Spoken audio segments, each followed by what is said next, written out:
नमस्ते दोस्तों। एक कंपनी जो सिर्फ व्यापार करने आई थी, थोड़ी देर में पूरे भारत पर राज करने लगी। ये कहानी है English east India company. Company से सरकार तक। शुरुआत ऑफ ईस्ट इंडिया कंपनी 1600 में इंग्लैंड के राजा ने ईस्ट इंडिया कंपनी EIC को बनाया। उनका गोल था एशिया के स्पाइसेस और माल का व्यापार करना। 1608 में कंपनी ने सूरत में पहला कदम रखा और 1612 में मुगल एम्परर जहांगीर से ट्रेडिंग राइट्स मिल गए। कंपनी बन गई राज। अगले 200 सालों में ये कंपनी सिर्फ ट्रेडर नहीं रही, अब ये बन गई थी एक पावरफुल एम्पायर। उनके पास अपनी आर्मी थी जो कभी कभी ब्रिटिश आर्मी से भी बड़ी थी। व्यापार से ताकत। इंग्लैंड में इंडियन माल की डिमांड थी, कॉटन, सिल्क, इंडिगो, चाय और स्पाइसेस। एक कंपनी ने भारत से माल एक्सपोर्ट किया और यूरोप में ह्यूज प्रॉफिट कमाया।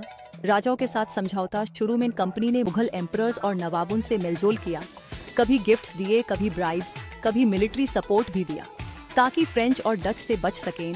जब कंपनी ने हद्दी मजबूत की लेट 1600s में इंग्लैंड के किंग ने कंपनी को आर्मी और फोर्ट्स बनाने की पावर दी। शुरुआत में सेफ्टी के लिए था, बाद में यही पावर इंडिया पर कब्जा बन गया। प्लसे की चाल।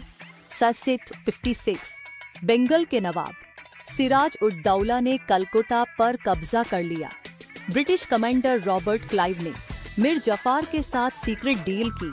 सेतु सेव बैटल ऑफ प्लासे हुआ। सिराज उद दौला हारा और मीर जफर बना नवाब। कंपनी बन गई tax collector. 75 treaty of Allahabad के बाद कंपनी को बंगाल, बिहार और उड़ीसा से टैक्स लेने का हक मिल गया। अब वो ट्रेडर नहीं, हुकूमत बन चुकी थी। भारत भर में कंट्रोल। कंपनी ने डच, फ्रेंच और मराठास को हरा दिया। अब भारत के काफी हिस्सों पर उनका कब्जा था।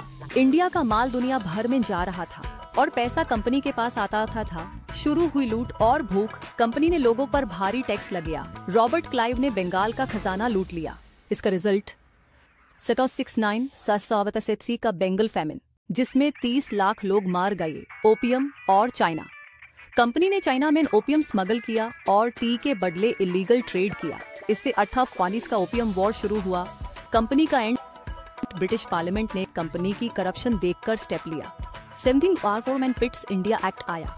1857 के रिवोल्ट के बाद ब्रिटिश गवर्नमेंट ने भारत का डायरेक्ट कंट्रोल ले लिया तो 74 में ईस्ट इंडिया कंपनी को बंद कर दिया गया। कंक्लूजन, क्या सीखने को मिला? एक कंपनी जो सिर्फ व्यापार करने आई थी, बन गई इंडिया की सरकार। पावर और पैसा जब एक प्राइवेट हाथ में होता है तो लूट, भूख और रेबेलियन निश्चित होते हैं। क्या आपको लगता है कंपनी का रूल अनअवॉइडेबल था? कमेंट में लिखिए और अगला एपिसोड देखिए। 1857 भारत की पहली क्रांति। लाइक, शेयर और सब्सक्राइब करना ना भूलें। जय हिंद।